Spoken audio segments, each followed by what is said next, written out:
Assalamualaikum warahmatullahi wabarakatuh. Mga kapatid sa Islam, tayo ngayon ay nasa panahon na kung saan laganap ang kasinungalingan, laganap ang fitna kaliwat kanan.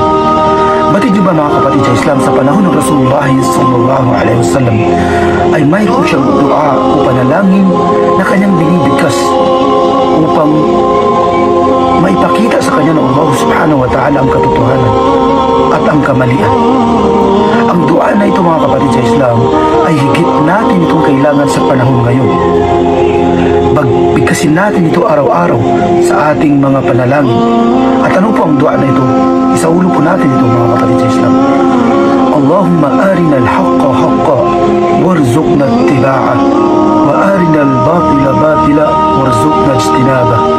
Ang ibig sabihin mga kapatid sa Islam, O Allah, ipakita mo sa amin ang katotohanan bilang katotohanan at biyayaan mo kami sa pagsunod rito.